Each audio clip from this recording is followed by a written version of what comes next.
Hello, আসসালামু আলাইকুম বন্ধুরা, সবাই কেমন আছেন? ইয়েস বন্ধুরা, আজকে একটি আনকমন জিনিস নিয়ে আপনাদের কাছে চলে এসেছি। তার আগে বলতে চাই অবশ্যই আমাদের চ্যানেলটিকে লাইক করবেন এবং অবশ্যই সাবস্ক্রাইবটা করে নিবেন এবং বেল আইকনটি বাজিয়ে দিবেন। তো ঠিক আছে বন্ধুরা, আজকে আমরা আপনাদের জন্য একটি পিসি দ্যাটস মিন এটা পার্সোনাল কম্পিউটার আপনি খুব লো বাজেটে 20,000 টাকায় আপনি কিভাবে বিল্ড করবেন, এই বিষয়টা নিয়ে আমরা কিন্তু আজকে চলে এসেছি। তো ঠিক আছে বন্ধুরা, আর কথা না বাড়িয়ে চলুন চলে যাই। তো দেখতেই পেলেন প্রথমেই হচ্ছে আপনাদেরকে একটি প্রসেসর, এটা হচ্ছে Intel Pentium Gold G6405 একটি প্রসেসর। এরপরে হচ্ছে আপনার Gigabyte H410M HV3 10 জেনারেশনের মাদারবোর্ড আপনাদেরকে দেখানো হচ্ছে।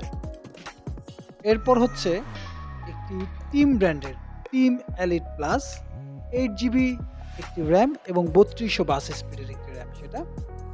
এরপর আপনাদেরকে দেখানো হবে, এরপর হচ্ছে HP EX900 120GB NVMe supported, দেখতেই পাচ্ছেন আপনারা।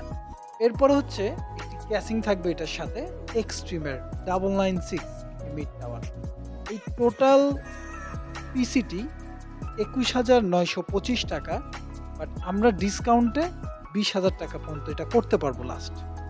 তো বুঝতেই পারছেন বন্ধুরা, যাদের একদম বেসিক কাজের জন্য কিন্তু এটা আপনি নিতে পারেন অনায়াসে। তো বন্ধুরা দেখতেই পাচ্ছেন এই যে টিমের যে র্যামটি খুব ভালো পারফরমেন্সের সাথে এই টিমের এলিট ব্র্যান্ডটি DDR4 এর খুব ভালো একটি র্যাম, এটা দেখতেই পাচ্ছেন 3222 স্পিডের এবং লুকটাও কিন্তু সুন্দর রেড কালারের।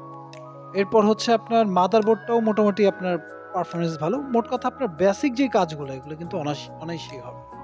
তো ঠিক আছে বন্ধুরা, আজকে এই পর্যন্তই। সবাই ভালো থাকবেন, সুস্থ থাকবেন, আর আমাদের চ্যানেলটি লাইক করবেন, সাবস্ক্রাইব করবেন। তো ভালো থাকবেন বন্ধুরা। আসসালামু আলাইকুম।